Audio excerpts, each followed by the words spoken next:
If I asked you to visualise a hacker right now, you might picture a lone, hooded teenage whiz hell-bent on corporate downfall. But hacking can actually be good. In the right hands, it is used to reveal weaknesses in computer systems which, in theory, makes us all safer from things like having our bank accounts compromised. It's a bit like cars and crash test dummies. Aren't we glad that clever scientists test our cars and make us safer? Sometimes governments can be like that scientist, protecting your safety. But other times, our safety isn't their concern at all. In fact, their goal can be to identify weak points in order to take advantage of you. Yes, the government can hack you. Well, assuming you own a computer, phone, tablet, or any other device that connects to the internet. That's a yes, isn't it? And it is not necessarily to make your tech better and safer. The government often hacks to deliberately undermine the security of devices and networks in order to find out about you. Once a device is hacked, a government can do any number of things. If they hack your smartphone, for example, they can gain access to all your emails, texts, photos, browsing data, contacts. And it gets worse. Your government can literally take control of your device, switching on mics and cameras without you knowing it. It can log every keystroke and track every online search and password entry. Very worryingly, by hacking a device, a government can even delete, alter or place content on that device. It's not just creepy, it's downright dangerous to give any government that kind of unrestricted power over our devices and, by extension, us.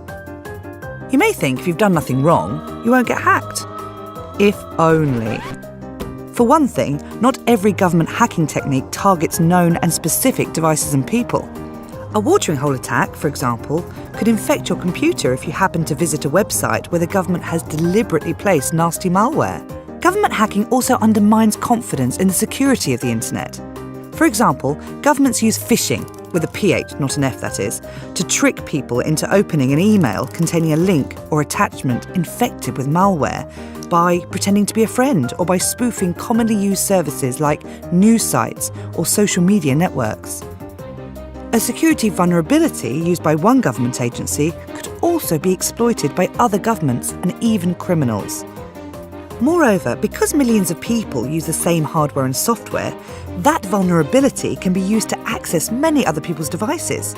It's kind of like the police sneaking into your home by using a flaw they've discovered in the standard locks on our front doors. Then, so that they can carry on sneaking into other people's homes, the government refuses to tell the lock manufacturer about the flaw. Some governments also try to compel companies, whose products and services millions may use, to assist them in their hacking, for example by weakening core security protections. Isn't the government meant to protect us, rather than making us all less safe? Government hacking can undermine security right across the internet. Are you sure you can trust that email, that link, that website, that software update? Today, government hacking might target our laptops and phones. Tomorrow, it could be our cars, baby monitors, refrigerators, and any of the growing number of devices that connect to the internet. This is why Privacy International is bringing attention to government hacking. We are pushing governments to focus on increasing the security of the internet instead of threatening it.